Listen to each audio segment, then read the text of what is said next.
Folks, thank you. Last one, so there's no one else coming up, so bear with me. I picked outdoor play and what children need for a good childhood.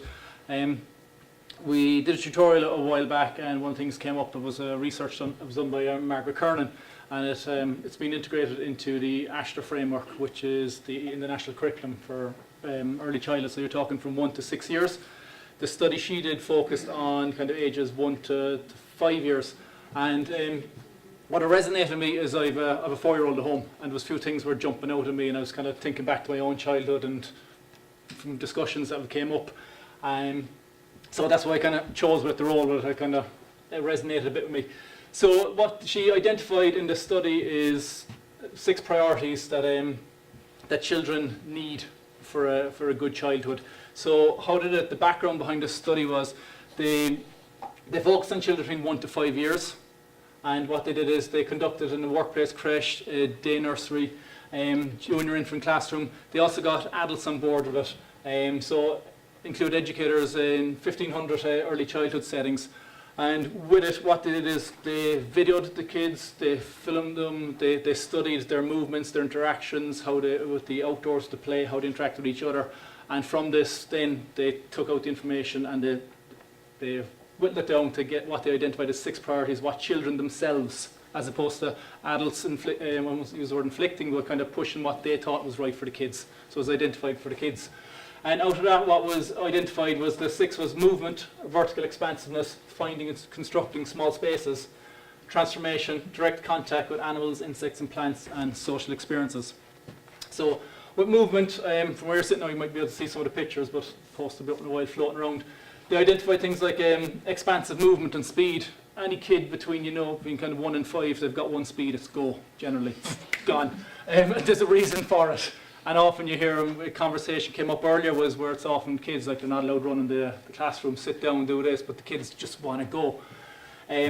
Opportunities to practice newly acquired skills that they've just learned and they want to show you. You've all met kids who just want to show you something. They do it for a reason.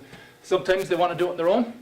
Sometimes they want to do transporting materials of a kid with a little hand cart there, so you pull them along. Moving in and out of outdoors. When you see them in, they're out. They can't make up their mind whether it be indoors, outdoors. It's play. They do it for no reason. Vertical expansiveness. So it could be being high up on slopes or up in trees. So if it's simple as climbing a tree, climbing on a rock. Also, one thing was sights and sounds overhead. So it's some of the groups, like as adults, when we brought out to the wooded area above, a lot of the heads automatically started looking up at the trees and the sounds even before we started doing an exercise with you. It's no different for the kids that are out there.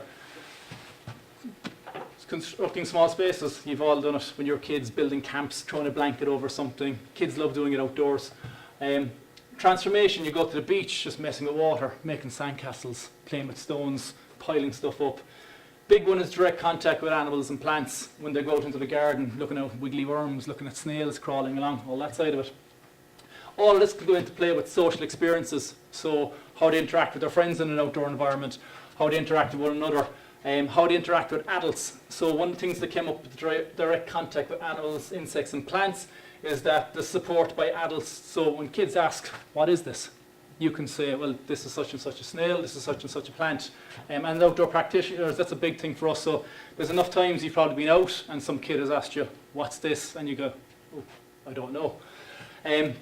So looking at all of this, where I said where we can integrate these priorities into our current outdoor practices, it's what has been identified as what the kids need. It engages children's capacity to explore and wonder, and that awe they get outdoors, and it's a social thing, it's a psychological thing, it hits it on multiple levels. There's no a requirement for expensive equipment. They can just go climb on a slope up there, roll down the grass. You don't need to take them to, Joe mentioned low ropes courses, which are great, but the stuff you can do right outside the door, not knocking the work, Joe, sorry. It also promotes the use of the home garden space as an area for play.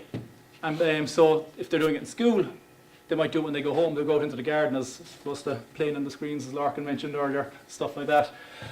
One thing that came up as well is it promotes and addresses the Irish weather factor. One thing that came up from this study was adults often about getting mucky and getting wet, but with the kids, they don't mind it. So I just leave you with this thought: why is it okay for a child to get wet and mucky when they're holding a rugby or a GA ball, but when they go out on a day like this, it's, oh, you're going to get wet and mucky.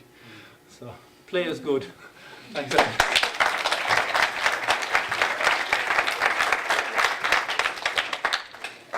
We've time for one or two questions. Anyone got a question?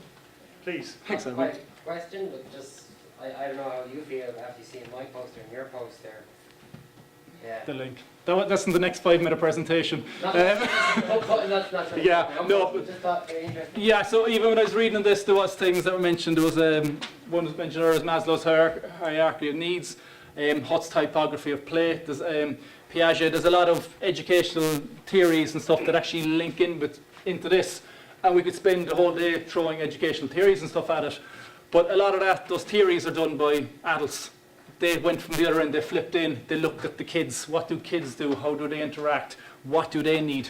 And that's where they came out of it, where somebody mentioned earlier, flipping it around. I think Joe mentioned the last thing, where you turn it around and look at it from somebody else's perspective. What do the kids need and how can we integrate it? And us as outdoor practitioners, it means we can influence the kids.